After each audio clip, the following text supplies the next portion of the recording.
Iniciamos otra edición de Markedata Entrevista. En esta ocasión le tenemos al reconocido economista Claudio Suchovicki. Él va a estar dando una charla, un conversatorio justamente organizado por la Cámara de Comercio Paraguayo-Argentina. Y nos va a comentar un poquitito sobre este conversatorio y también hablar un poquitito sobre el contexto económico tanto del vecino país y también de acá de Paraguay. Señor Claudio, muchas gracias. Un placer. Gracias por la nota. Perfecto, muchas gracias a usted por venir. Y queríamos saber de qué se trata este conversatorio, cuáles son los temas que va a tocar. Buena pregunta, vamos a ver qué sale con la interacción de la gente. Yo siempre, como frase o como inicio, es que creo que poca gente sabe lo que va a pasar. Yo no sé lo que va a pasar y creo que nadie sabe lo que va a pasar. Entonces, cuando hablas de finanzas y cuando hablas de economía, la pregunta es, como no sé lo que va a pasar, ¿cuáles son las probabilidades de ocurrencia para yo tomar decisiones en los distintos escenarios de las cosas que pueden pasar? Entonces, el primer punto, y también voy a empezar de esta manera, es que lo incierto es peor que lo malo, hasta en tu vida. Lo malo, te adaptás. Esta regla, esta regulación, tengo que hacer A, tengo que hacer B, tengo que grabar, tengo que mirar la cámara, lo que fuera. A lo incierto, no nos adaptamos. Entonces, el punto es cómo vencemos en probabilidad de ocurrencia las distintas incertidumbres que nos da el mundo en un momento de conflicto bélico, el mundo en un contexto global inflacionario, la región en un contexto geopolítico complicado, Mercosur en un contexto donde los países tienen cosas distintas y bajamos a los países, Paraguay y Argentina si podemos. Ambiciosa la charla, pero no es solo una charla, sino tratar de pensar juntos qué puede pasar y qué probabilidades de ocurrencia en cada uno de los eventos. Perfecto. Bueno, y hablando un poquitito, bajando un poco ahora en serio, al Mercosur y concretamente a Paraguay y Argentina, justamente que usted me menciona, un contexto difícil, pero ahora mismo estamos teniendo un conflicto, el tema de la hidrovía. Cobro de peaje por un lado, por otra parte varios países, entre ellos Paraguay, que insiste mucho en que no se ve. ¿Cuál es su opinión sobre eso? Bueno, yo tengo una ideología, no es precisamente la que tiene mi país hoy actualmente. Yo creo que cuanto más libres son los mercados y más libertad de acción te doy, más voy a poder desarrollar una economía. Cuanto más trabas, más regulaciones,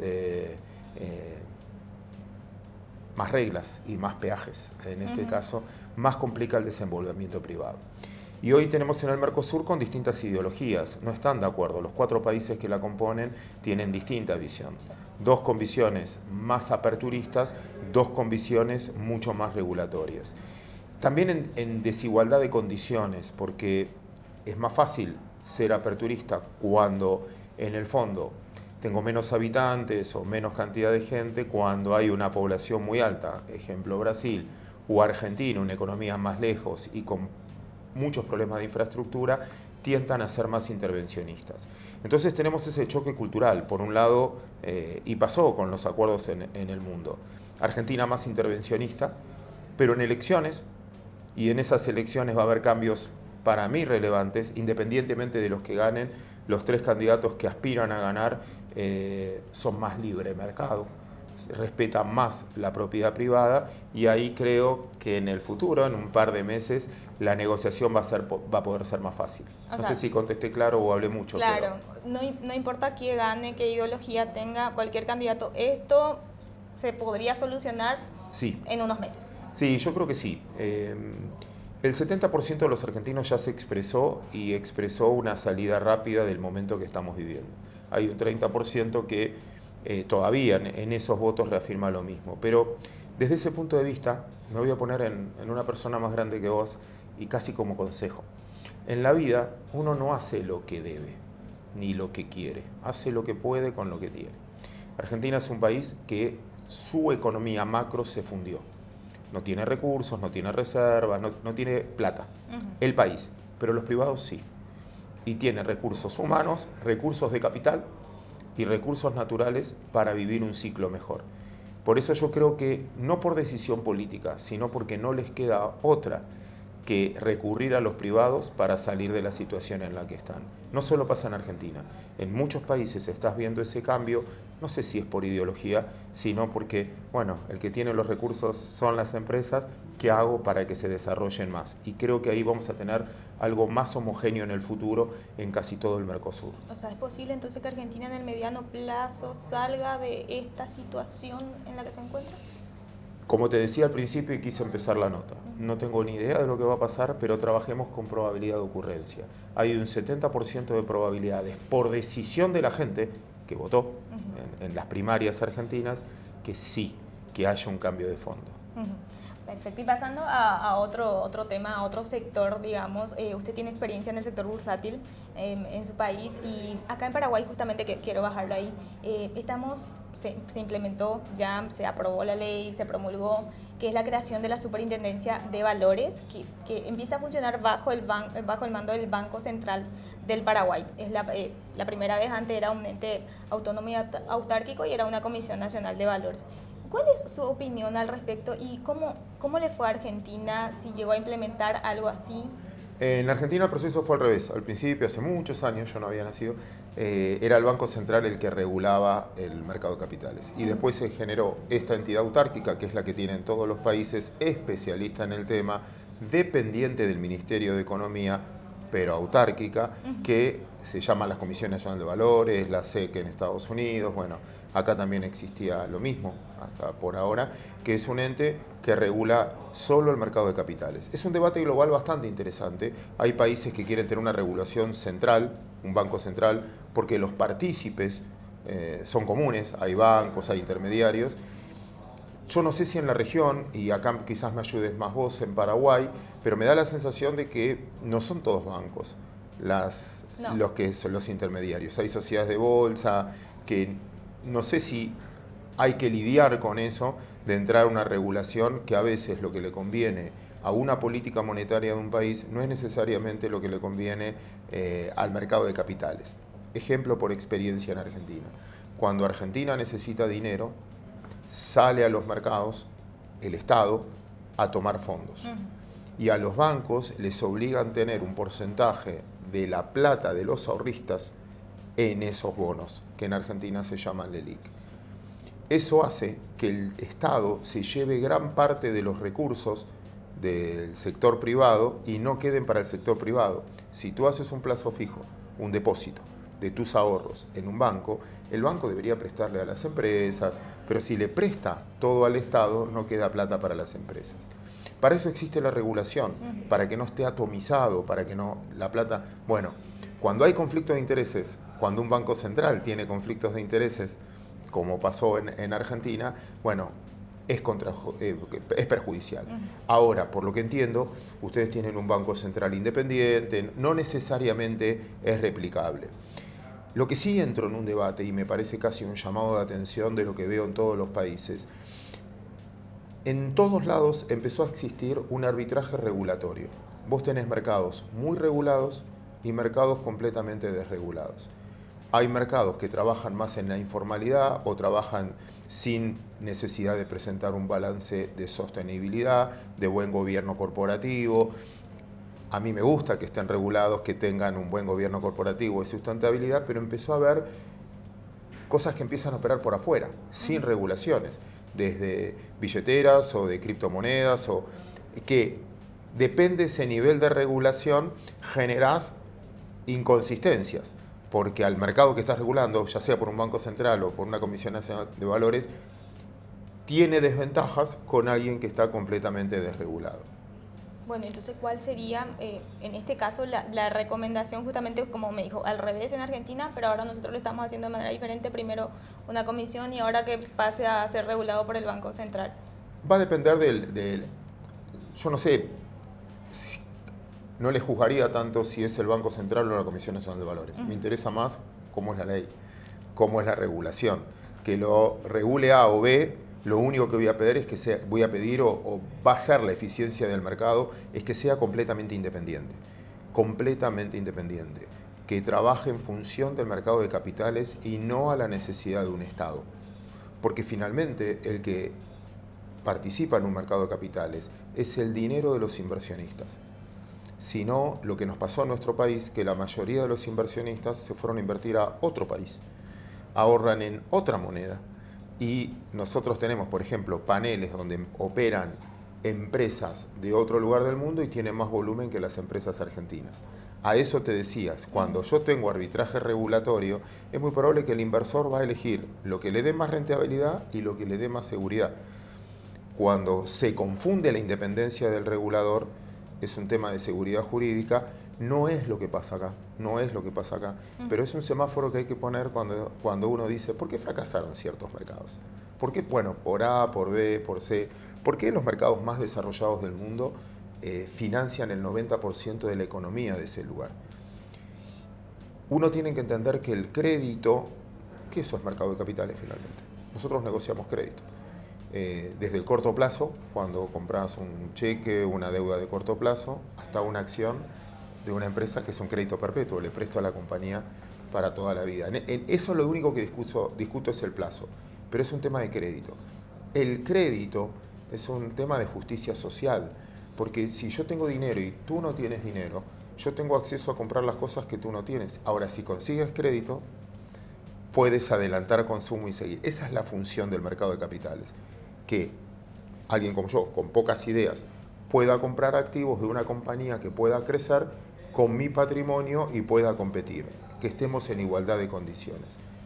Repito, más que lo regule el Central o una Comisión Nacional de Valores, el protagonista es esa ley de regulación. Y siempre pongo un llamado de atención. El exceso de regulación, por tratar de darle exceso de seguridad, no necesariamente desarrolla el mercado. Entiendo. Y hablando del desarrollo del mercado, justamente en Paraguay viene creciendo mucho el mercado de capitales, el mercado bursátil. Hace como de acá a 3 años más o menos para atrás alcanzó niveles récord histórico. Inclusive justo se viene a dar este cambio, que también uno de los argumentos de la creación de esta entidad es justamente eso, de mayor regulación, porque está creciendo mucho. Pero ¿qué es lo que tendría que...? Pero no obstante, en comparación a otro sector, al sector financiero, es ínfimo aún, ¿verdad? El movimiento que logra. ¿Qué es lo que podría ser un mercado bursátil emergente, por llamarlo de alguna manera, como el de Paraguay, como para seguir aumentando o diversificando aún más? Primero están haciendo un muy buen trabajo, con lo cual a veces es decir, no sé si mi palabra es autorizada para aconsejar. Creo que tiene que representar a la economía real. No es que creció el mercado de capitales, creció Paraguay en los últimos años. Al crecer Paraguay, y lo veo en las rutas, lo veo en los edificios, bueno, eso es necesidad de financiamiento interno. Entonces, su mercado de capitales, su bendición es poder financiar el desarrollo de un país en infraestructura. Un banco financia la deuda comercial, financia el corto plazo por definición. ¿Por qué? Porque el banco tiene reglas, si yo vive de los depósitos se dice acá también, ¿no? También, sí. Los depósitos de los ciudadanos que los hacen cada 30 días, 60 días, no puedo prestar a 2 años, 3 años, porque yo no sé si en los 60 días. Esa función, ese rol, lo cumple el mercado de capitales para financiar el largo plazo. Si tengo que mejorar, esta avenida, hacerla del doble de ancho, porque la cantidad de autos es el doble de la que era hace 4 años y ya no entramos, entonces para hacer 1 kilómetro tardás media hora, esa función de infraestructura la cumple el mercado de capitales. Ahí podés crecer un montón, financiando primero a la economía real. Segundo, podés globalizar una parte, creo que Paraguay empezó con eso, que es, por ejemplo, en Argentina existe. Hay un viejo dicho que dice así, muy conocido, que uno tiene que tener los huevos en distinta canasta, ¿verdad? Pero las canastas tienen que aprender a viajar en distinto tren. Entonces el mercado de capitales, tiene que darle no solo distintos instrumentos de acá, sino también del mundo. ¿Por qué? Suponete que vos tenés todos tus ahorros en el lugar y trabajás en este lugar y tu familia trabaja en este lugar. Si hay una recesión muy grande, vos tenés problemas de trabajo, problemas de ahorro.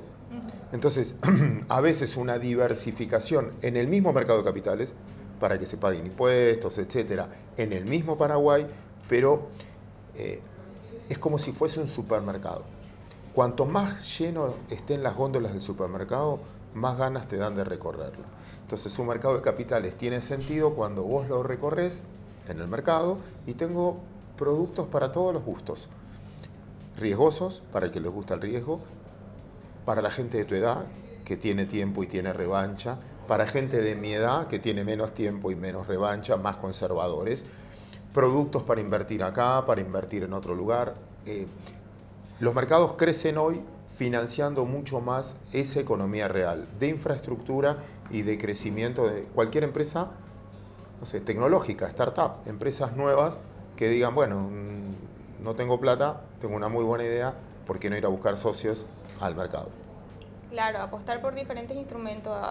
Acá, por ejemplo, en Paraguay, hace poco también se empezó mucho el mercado bursátil a apostar mucho las casas de bolsa por abrir fondos mutuos, fondos de inversión, y ya no tanto ir por los títulos, por las acciones, sino que también está teniendo muchos instrumentos ofreciendo esa diversificación. Justamente. Está muy bien, pero eso es un vehículo de inversión.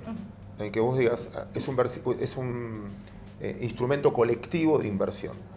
Cuando vos compras una acción, un bono, sos vos la que decidís. Ahora, no quiero decidir yo porque no sé, porque tengo miedo, porque hay otro que sabe más, delego en un fondo común de inversión. Pero eso es el medio por el cual estoy invirtiendo. Ahora, el fondo también necesita productos, porque si vos me das la plata a mí para que yo te la administre, tengo que darme vuelta y decir, bueno, ¿qué instrumento compro? Y tiene que haber la góndola llena de productos para que el fondo también pueda elegir distintos tiempos de vencimiento, lugares de origen, etc. Hay algo que me quedó, perdón, voy a ser desprolijo, que me quedó cuando discutíamos el tema de regulación. Hay un debate global muy importante, que es el regulador siempre es independiente y generalmente es muy académico. ¿Por qué? Porque se entiende que un académico es independiente. Si yo tengo interés creado, otra persona tiene interés creado, un banco tiene un interés creado, un emisor quizás tiene interés creado, sanos intereses creados. Pero el regulador es independiente. Pero hoy también descubrimos en todos lados que el regulador también tiene ideología, porque un académico también tiene ideología. Entonces la propuesta nueva que se está dando en el mundo es al revés de lo que se decía antes. Antes decías, si vas a hacer una ley para cazar perdices, no tenés que llamar a las perdices. Entonces no se llamaba al regulado. Ahora es invitar al que estás regulando también a formar parte de la mesa de negociación, porque es el que entiende y el que está en el día a día del negocio. A los distintos partícipes con distintos intereses creados. Pero cuando se planifica una regulación, no se debería hacer, a mi gusto, a título personal, sin hablar, sin dialogar con el protagonista, que es el que está en el mercado de capitales. Claro, pero perdón siempre, que volví atrás. Sí, no, pero siempre teniendo en cuenta que justamente su rol es el de regular, ¿verdad?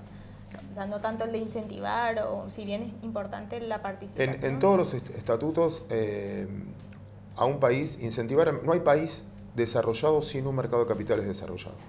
Pero no hay país subdesarrollado con un gran mercado de capitales. Entonces, lo tomo como cosa indispensable. No vas a desarrollarte, no vamos a desarrollarnos como país a largo plazo si no tenés un mercado de capitales que pueda financiar el largo plazo. La infraestructura se financia a largo plazo. No es justo que los jubilados de hoy paguen, no sé, la emisión de un puente nuevo o una ruta nueva, porque no la van a usar, quizás no la usen. Es justo que vos la pagues, porque vos la vas a usar mucho más de tiempo. Entonces por eso se prolonga en el tiempo y ese es el rol del mercado. Si no aumentan las rutas, por más autos que vendas, si no aumentan las rutas, nos quedamos todos trabados uno atrás del otro, por más moderno que sea el auto. Ese es el rol del mercado. Y yendo nuevamente a Argentina, ¿cómo se desarrolla un mercado bursátil en un contexto tan difícil económicamente hablando como está pasando Argentina ahora? En Argentina en el último tiempo es contradictorio porque terminó siendo un refugio de valor. Como no quiero tener mi moneda, prefiero tener activos. Entonces, las acciones le fue muy bien porque prefiero tener acciones de compañías que mi propio dinero. No le fue muy bien a la renta fija, a los bonos, al Estado como emisor, porque perdió credibilidad en el último tiempo y porque viene de varios incumplimientos. Entonces, te diría que fue dispar y le fue bien a la renta variable, a lo que son acciones, y no le fue bien a lo que es estatal. Después también tuvimos un desarrollo muy importante, a pesar del contexto argentino, al financiamiento de las empresas pymes. ¿Por qué? Porque como los bancos colocaban casi todo el dinero al Estado, ese mecanismo quedó libre para que una persona como vos, como yo, como el que nos está filmando, o quizás alguien que nos esté viendo, dice, bueno, puedo hacer un plazo fijo en un banco, pero también le puedo prestar a esta compañía que produce las cosas que consumo, me gusta, yo voy a ese... Bueno, se dinamizó. Lo que sí es muy incierto, se hizo cortoplacista. Como siempre estamos pensando en política y cada vez cambia, es contradictorio con lo que decía antes. Un mercado funciona cuando piensa en el largo plazo y nosotros, por cuestiones políticas, pensamos a 10 minutos, no pensamos a largo plazo. Perfecto. Y le quiero consultar, yendo a otra hora, política fiscal. Paraguay, cierto, está en una etapa de recuperación económica y asumió hace poco un nuevo gobierno, y Paraguay ya venía llevando adelante un plan de convergencia fiscal que este gobierno anunció que lo va a tirar como para adelante, digamos, pero sí retornar a su límite fiscal recién en el 2026. Sabemos que Argentina la situación es muy diferente, pero ahí existen otros países de la región que están también en ese camino. ¿Usted cree que es un plazo razonable retornar en el 2026 recién al límite fiscal, teniendo en cuenta ya la recuperación de la economía? El punto es si te creen. No lo que digas, sino si te creen que lo vas a ejecutar, que es sustentable. Por más que si, vamos a suponer que no te inspiré confianza, diga lo que diga, por más que prometa, si no te inspiré confianza y voy a recuperar y voy a hacer esto y no sabes, el año que viene voy a bajar 10 kilos y el próximo año, no, si te vengo viendo y no lo estás haciendo, no creo. Entonces, el punto es, no es la promesa, sino la credibilidad. Para ganar credibilidad, tengo que ser muy transparente. La única manera de ganar credibilidad es que vos veas lo que hago todo el tiempo. Es como, yo siempre pongo un ejemplo. Si vos vas a comer a un restaurante donde no ves lo que cocina el cocinero, y al cocinero se le cayó la milanesa, ¿qué hace? Si quizás la agarra del piso, vos no viste. Ahora, si es transparente y vos ves que cocina comida abierta, si se le cayó, la va a tener que tirar. Hoy, tú generas todos, estamos expuestos por Instagram, por lo que fuera, todo el mundo ve, esto se produce y después quizás cortan una parte y después se reproduce. Eso te pone expuesto todo el tiempo. Esa transparencia ayuda a ganar o a perder credibilidad. Entonces, no es solo un plan, sino saber que vas a poder concretarlo y que sos flexible. Porque, por ejemplo, yo podía haber tenido un plan y la pandemia cambió ese plan. Un conflicto bélico y puede cambiar ese plan, porque baja la tasa de interés, porque quizás bajen las materias primas, porque quizás... Entonces, yo decir, no, bueno, el año que viene voy a... Y bueno, pero si se me cayeron todas las materias primas, o tuve una sequía, o tuve... Entonces, es la credibilidad para cuando vos digas, tuve una sequía, pero el año que viene ya no va a haber sequía y voy a tener otro ciclo.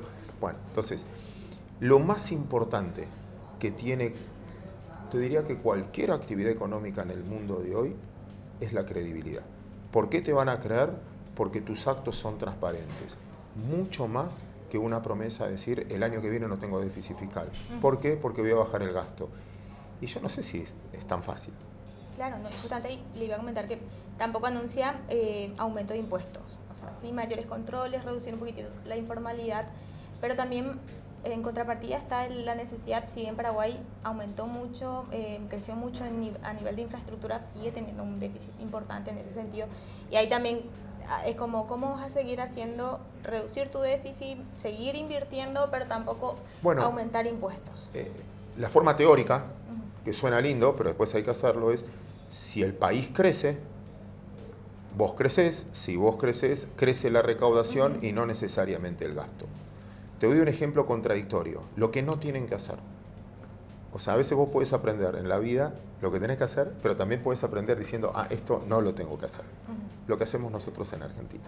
Nosotros tenemos el mayor gasto público de la historia y el mayor nivel de pobreza de la historia. No es el tamaño del gasto lo que desarrolla un país, porque tenemos el mayor gasto de la historia, sino es la eficiencia de ese gasto.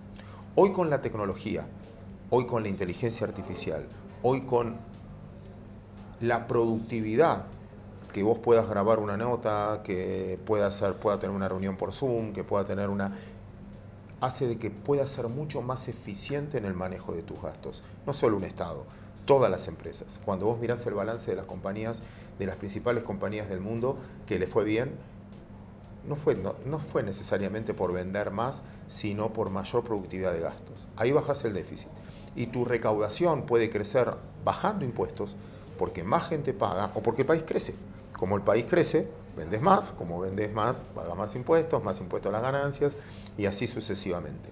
El déficit fiscal no es solo gastos menos ingresos, es la calidad del gasto y la calidad de cómo generas esos ingresos. Claro, tenés que cuidar todos esos factores, entonces tener en cuenta todo eso como para llevar adelante tu plan y que se pueda cumplir o no. Y modernizarte, porque en el fondo ahorras nada, desde un peaje, que si tardo 20 minutos en pasar el peaje, o que vi que hicieron un viaducto, bueno, ahí consumís menos energía, ganás más tiempo, eso es productividad. Entonces... Perfecto. Y por último, ¿cómo ve a Paraguay de acá a unos años? Viene creciendo bien, es cierto, la pandemia afecta a todos los países, pero nuestro país viene creciendo y se habla mucho también, los organismos internacionales dicen que va a continuar creciendo a su criterio. Y a mí me da envidia, pero es difícil porque vengo de un lugar que, no sé, me tocó venir varias veces.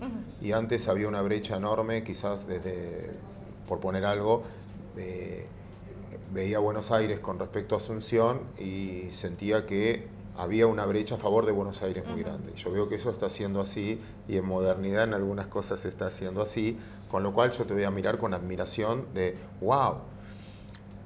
Mi papá me había enseñado una vez que éxito no es donde llegás, sino de dónde venís. Y de dónde venís, de dónde vienen, si yo lo comparo con 5 o 6 años, y la verdad, chapeau, aplaudo. Ahora, vos ya no te vas a conformar, vas a pedir más, y vas a pedir más, y vas a pedir más.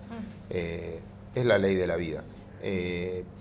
Cuando escucho hablar a los candidatos, cuando escucho hablar al nuevo presidente, cuando veo los números fiscales, cuando veo Paraguay, la verdad que digo, están en muy buen camino, porque fiscalmente son ordenados, es el único país de toda la región que nunca le sacó un cero a la moneda, que mantiene siempre su misma moneda, que vengo y las cosas valen más o menos parecido, lo único que cambia es que veo un edificio nuevo, otro edificio nuevo, otro edificio nuevo.